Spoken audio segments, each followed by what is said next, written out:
इस वक्त हमारे साथ बातचीत करने के लिए प्रोफेसर अख्तरुल वासी सर से बात करेंगे। सर, जिस तरह से इजराइल लगातार फिलिस्तीन पर हमला कर रहा है, आज 14 दिन हो गया, अभी भी जंग जारी, इसको सर किस तरह से देख रहे हैं आप? नहीं, ये बहुत तकलीफदेह अम्र है और इसकी कोई दुनिया में, याद रखिए, एक तो जंग खुद मसला है, जंग किसी मसले का हल नहीं होती है। फिर इसराइल जिस बर्बरियत, जिस बेहमियत का मुजाहरा कर रहा है, जिस तरह गज़ा को उसने एक तरह तहोबाला करके रख दिया है, आप उसकी किस तरह तायीद कर सकते हैं?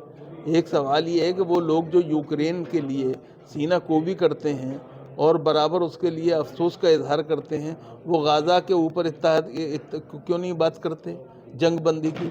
जी, जो बाइडेन आए वो बुनियादी तौर पे क्या में यकजहती का इजहार के लिए आए। जो बरतानवी वज़ीर आज़म आए वो इजराइल से यकजहती का इजहार करने के लिए आए, जंग बंदी के लिए नहीं आए। ये बहुत तकलीफदेह बात है। सर, सवाल ये हो रहा है कि दुनिया इस वक्त दो धड़े में बढ़ चुका है, एक इजराइल का समर्थन कर रहा है, फिलिस्तीन का समर्थन कर रहा है, वही जो पावरफुल कंट्री है वो इजराइल का समर्थन दे रहा है। तो ऐसे में देखिए, ऐसा है कि पावरफुल कंपनियों क्या में कंट्रीज़ ने क्या में अफ़गानिस्तान का भी साथ नहीं दिया था, लेकिन क्या हुआ? अफ़गानिस्तान में एक दफ़ा नहीं 2 दफ़ा अमेरिका को शिकस्त हुई है, हमें नहीं भूलना चाहिए जी। तो फ़लस्तीन के मसले में भी आप बहुत देर तक वो नहीं कर सकते। तो इसमें सर अभी आपको क्या आसार दिख रहे हैं? क्या ये जंग नहीं, देखिए, देर सवेर फ़लस्तीनियों को उनका हक़ मिल के रहेगा, क्योंकि आलम इस्लाम में भी जो बेदारी पैदा हुई है, इसके बावजूद कि बहुत से अरब मुल्कों ने इजराइल की तरफ दोस्ती का हाथ बढ़ाया था, लेकिन आज इसराइल ने उन्हें नक्कू बना दिया है। वो परेशान है बेचारे जी। आज वो फ़लस्तीन का साथ दे रहे हैं, गज़ा का साथ दे रहे हैं, इजराइल का साथ नहीं दे रहे हैं। सर, कुछ लोग भारतीय मुसलमान को भी इस तरह से देख रहे हैं कि ये लोग आतंकवाद का समर्थन कर रहे हैं, हमास का समर्थन नहीं, देखिए, ऐसा है कि आतंकवाद जो है वो कौन सा होता है? जब अब इसराइल जो था मुस्तकिल क्या में गज़ा को एक ओपन जेल बनाए हुए था, वो आतंकवादी बात नहीं थी जी। और हिंदुस्तान जो है, हमारे वज़ीर आज़म ने खुद फ़लस्तीन के सदर से बात की है और कहा है कि वो पुराने मौक़िफ़ पे कायम हैं। तो मेरा ख्याल ये है कि अब वो उन लोगों को मुँह की खानी पड़ी है जो कि हमें आतंकवादी बता रहे थे। लेकिन आपको लगता नहीं कि देर कर दिया प्रधानमंत्री? नहीं, ऐसा है, देर आए दुरुस्त आए, आ तो गए ना। बुनियादी तौर पे मैं जो बात कह रहा हूँ आपसे, आपने जो पूछा, जो हमें आतंकवाद का समर्थक बता रहे थे, आज उनको मुँह की खानी पड़ी है ना वज़ीर आज़म के बयान के नतीजे में।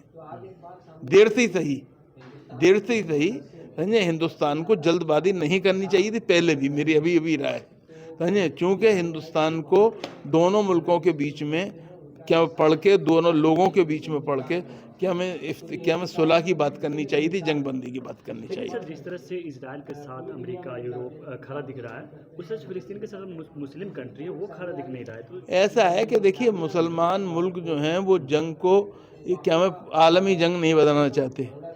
ये बड़ी बात है, हमें ही समझना चाहिए। देखिए, मस्जिद अक्सा की बात सही, सवाल ये कि समर्थन किसका कर रहे हैं आप ये देखिए, ये मत भूलिए।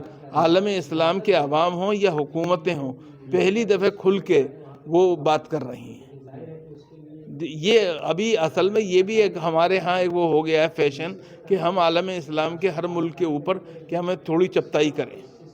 लेकिन हम बात तो कर सकते हैं जिस तरह से नरसंहार हो रहा है, जिस तरह से ऐसा है तो बराबर के किसने इजराइल जो है उसकी मजम्मत कर रहे हैं, उसका साथ तो नहीं दे रहे हैं। अब उन्होंने जो बाइडेन को जॉर्डन जाना था वो कैंसिल हुआ या नहीं हुआ? सीसी, अब्दुल्ला दोयम और महमूद अब्बास से मुलाकात होनी थी, वो नहीं हुई। और क्या चाहते हैं आप? ये एक सवाल है। माली इमदाद जिस तरह से होनी चाहिए नहीं, वो भी कर रहे हैं। देखिए, वो भी कर रहे हैं, जो बुनियादी तौर पे वहाँ पहुँचने का तरीका तो होना चाहिए ना, रास्ते तो खुलने चाहिए ना। और जो रास्ते खुल रहे हैं अब क्या में जो बाइडेन के बाद जो तो कहा जा रहा है इजराइल ये दबाव है मुस्लिम मुल्कों का, जिसकी वजह से कि क्या में वहाँ पे अभी मिस्र का बॉर्डर खोला जा रहा है। सर, आपसे आखिरी सवाल, जिस तरह से भारतीय मीडिया इजराइल को दिखा रहा है कि इजराइल वो मजलूम है, इसके ऊपर जुल्म हुआ है, वो फिलिस्तीन के बात नहीं कर रहा है, उसको अपनी तरफ। देखिए, ऐसा है कि भारतीय मीडिया ने अपनी साख खो दी है, मुझे उसके बारे में कोई बात नहीं करनी। मिल्लत टाइम्स को आपकी ज़रूरत है, हमारी आप माली मदद करें।